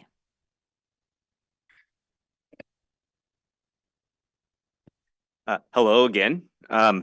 So I think when we first started, it came to my attention that we're now reducing the scope even further. I think we need to talk about what the reality is. And the reality is 60-some properties on University Avenue cannot flip the bill for $50 million or whatever this project is going to cost. It's not going to happen. Dead stop. That we're wasting our time. I think that what the city really is missing is the fact that this project needs to be expanded, not reduced. We need to be looking at more of the side streets. We need to be looking at adding more garages. We need to be looking at a city-wide project, a downtown-wide project. Sorry, not city-wide, downtown-wide project, not just University Avenue. Let's start activating our alleys. Let's bring in art. Let's do some lighting. Let's clean those up. Right now, they're filthy. People love taking pictures in front of stuff. Let's give them something to take a picture of. Let's activate our parks. Councilmember Koo, I love the idea of bring children and families down with it. Selfishly, with a family of 2 kids, I'm a big park fan. So again, anything to bring me and my family down, I'm all in. Bring us down, we'll go out to eat. So again, I think we need to be talking about expanding this so that if we are talking about an assessment district, it's going to be shouldered by a much larger group, not just a small group of 60-some properties. That's not realistic, and we will not go anywhere. So again, parking, obviously, big issue. If we're going to reduce parking, we need to replace it back. City's own studies have shown that we are very car-centric. People are still commuting downtown in cars. We need parking. How we're going to get that done, we're going to have to figure out. And then, as John had just mentioned, the downtown improvement is just one leg of the stool. Okay, we have to clean up our code.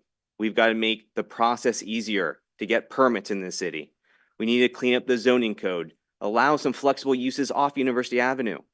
I don't know why we're afraid to allow some street that's not very heavily trafficked in retail to not go freely back and forth between uses. Right now, if you have a ground floor office that potentially could be retail, you are never going to convert it because you'll never get it back. Allow that flexibility. That's what's allowed our downtown to thrive for so many years. It's allowed some of these side streets to flow in and out based on where the market is. So again, I would revisit the retail protection ordinance or the ground floor, whatever that is. I think that's an important piece. Also too, the one last thing, I hear a lot of criticism on the parklets. As a reminder, right now it's a temporary parklet program and we can call it permanent, but it's temporary. The new codes call for what, 350 square feet. I'm not sure why anybody would be against putting a permanent parklet permanent seating on the sidewalk in Time place is up. that you can't remove.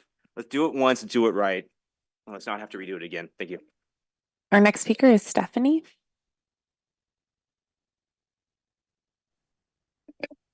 Hello, good morning. This is Stephanie Wansek. I'm with the Cardinal Hotel. I just wanted to second and third John and Brad. I don't want to repeat what they said. I think it's all very well said and to the point.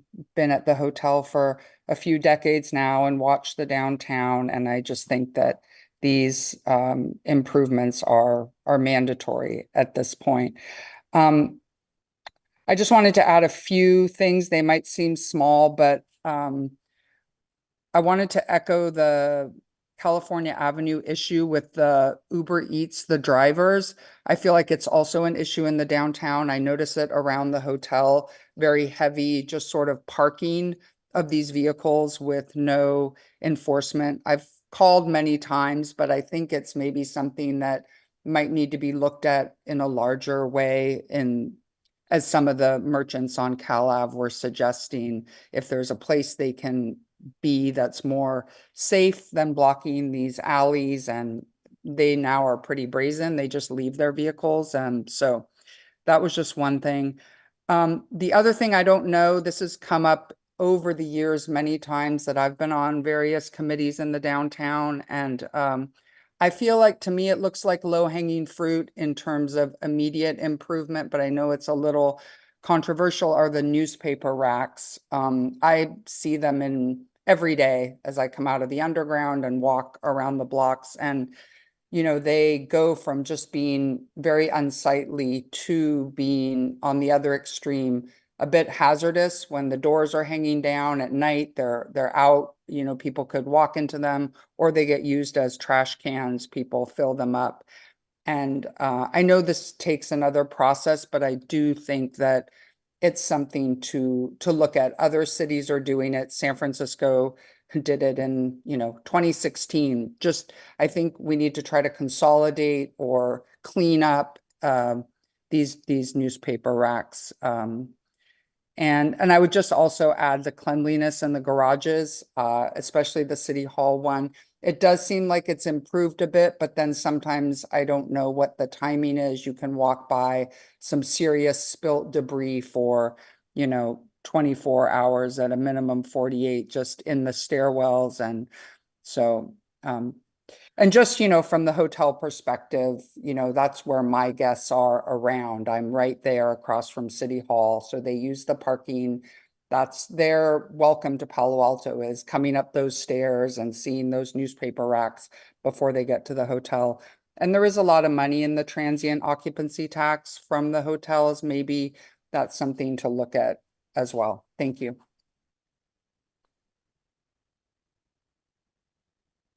That concludes public comment. Thank you. Council Vice Mayor, do you have anything to add? Yeah, since we need to wrap up, I just want to make a couple summary comments. Right now, today, as you're witnessing, the city is very active on retail changes. We're investing in consultants, staffing. We have 8 staff members here today and a couple of consultants. We have 2 council members. We have a PTC member on Zoom who's on the retail subcommittee looking at zoning changes, as was just mentioned. The reason that we've instituted this committee is to be active, to be hands-on.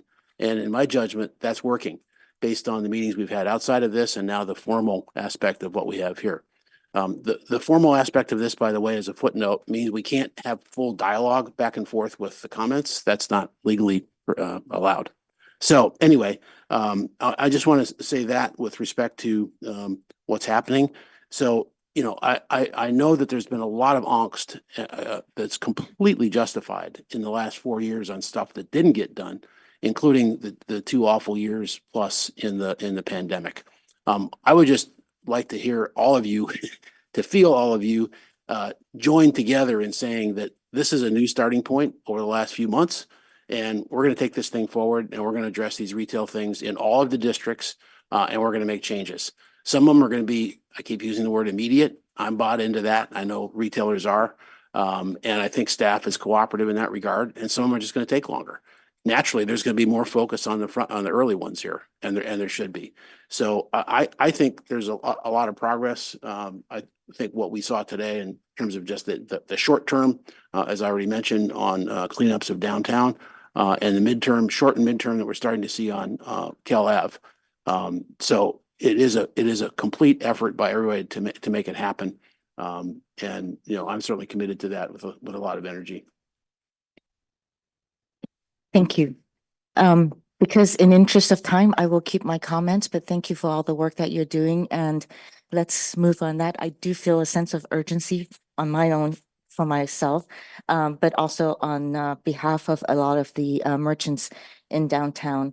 I would have loved to put forward a update on Emerson Street and its improvements, but for now, let's hold off on that.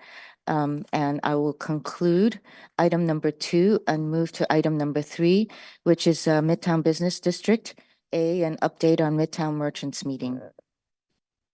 Thank you, Chair Koo. I'll keep my comments and updates pretty brief, but just wanted to give an update on Midtown District activities. We held a meeting on February 28th around 3 o'clock, and this was held last week of the month as we usually have had with this district. And we had representatives from our Office of Transportation, Public Works, Parking, and Public Art. And unfortunately, we had a pretty low turnout in attendance. But since then, staff has been reaching out to engage stakeholders who are helping us with coordinating communication efforts and business engagement to see whether it's a time date or engagement topics that might bring businesses out for discussion engagement with the city. We're also meeting with another merchant this afternoon to talk about engagement strategies as well, and hope to restart those monthly meetings and make progress in that district. And we'll find additional ways to build and cultivate those business relationships at Midtown. Thank you. So there's a meeting this afternoon? With one merchant. Oh, okay. I was thinking, I didn't have that on my calendar. Surprise. All right, thank you so much, Ms. Alamos. Do we have any public comments on this, Madam Clerk? No hands are raised and there are no requests to speak. Thank you. Vice Mayor, do you have any questions and comments on this? Nope. Thank you. Okay, and with that, I just want to mention that, I appreciate all of staff's work in moving us forward. As I said earlier, I do feel a sense of urgency in getting things done, especially on the near-term items that we could do. Ms. Alamos mentioned earlier about the business registry, and obviously we do have a business registry, and I would hope that that is the one that is being used and also added onto our website. So businesses that are not, they don't see themselves on our business registry, that they do register so that we can get in touch with them.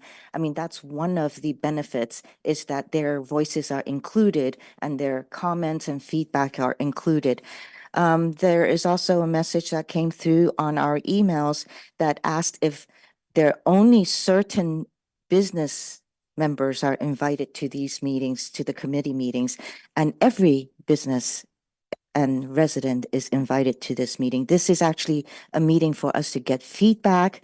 So we hear it, staff hears it, and the businesses hear it amongst themselves, but it is for the business merchants. So everybody is invited. And so we'll close item number 3. And the last item is future meetings and agendas. Yes, thank you, Chair Koo. So couple things that I think staff want to talk about under this, and I'll start a little bit. One, I think you're seeing a changing of the guard between Lupita Alamos and Steve Guagliardo. So Steve will take over kind of the staff administration of this committee as we transition between the two of them and their roles. So thank you, Lupita, for all of your support over the last 3 months, getting up to speed and keeping economic development work going. And Steve, welcome and welcome back, and onward we go.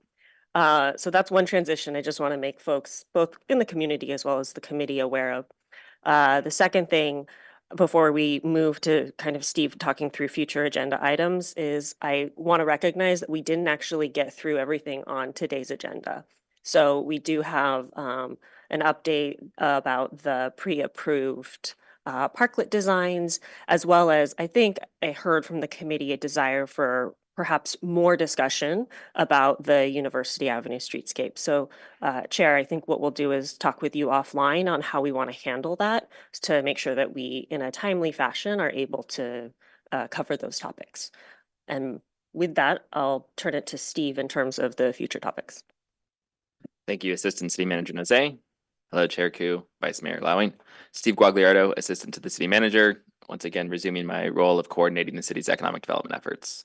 As Vice Mayor Lowing pointed out, there's a lot of momentum, there's a lot of things going on. We're back in the driver's seat coordinating all of this and trying to keep this positive energy we have going to make sure that we are responsive to our business community needs and keeping this economic vitality that we've got in focus.